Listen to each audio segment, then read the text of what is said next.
அதிமுகல இருந்த பல இஸ்லாமியர்கள் திமுக பக்கம் திரும்பிட்டாங்களே சார். இதுக்கப்புறம் அந்த கட்சியில உண்மையிலே அந்த இழந்துட்டாங்களா சார்? சிறுபான்மையினர் நம்பிக்கை இழந்துட்டாங்களா? இல்ல சிறுபான்மை மக்களுக்கு இந்த கொஞ்சம் நம்பிக்கை கொஞ்சம் கொஞ்சமா போறதுக்கு காரணம் அண்ணன் எடப்பாடியாரா இருந்திருக்காரு. ஆனா நான் என்ன நினைச்சேன்னா, ஒட்டுமொத்த சமூகமும் ஒரு மாபெரும் மக்கள் இயக்கம், சமூக நீதிக்காக 69% இடஒதுக்கீட்டை தந்த இந்த ஒரு இயக்கத்தை ஒரு சமூகம் புறக்கணிக்கிறதுனால அந்த கட்சிக்கு இழப்புங்கிறத விட அந்த சமூகத்துக்கு தான் இழப்பு.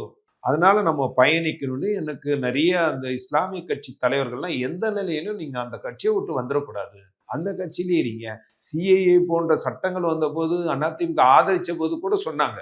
எனக்கு என்னுடைய சகோதரர் தமிமுன் அன்சாரியா இருக்கட்டும், இன்னும் பலர் எனக்கு சொன்ன வார்த்தைகள்லாம், எந்த நிலையிலும் நீங்க கட்சியை விட்டு வந்துடாதீங்க, நீங்க அங்க இருந்தே போராடுங்க, அதுதான் நமக்கு நீங்க அந்த சமூகத்துக்கு நம்ம சமூகத்துக்கு செய்யக்கூடிய நீங்க பெரிய சாதனையாக இருக்கும். அந்த சமூகத்துக்கு என்ன அந்த எல்லாருமே வந்துட்டீங்கன்னா இவங்க முழுக்க முழுக்க முஸ்லிம்கள் நம்மளை புறக்கணிச்சிடுறாங்க, அதனால எதுக்கு முஸ்லிம்கள் நம்ம முஸ்லிம்களுக்கு முக்கியத்துவம் கொடுக்கணும் அப்படிங்கிற எண்ணம் அவங்களுக்கு வந்துடக்கூடாதுன்னு அடிப்படையில் சொன்னாங்க.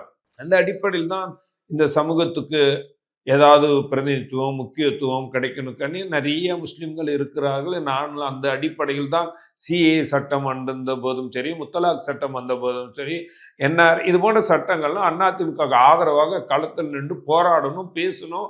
பல மீட்டங்கள்லாம் பலர் அடிச்ச அடிகள்லாம் தாங்கிக்கிட்டு இருந்தோம்.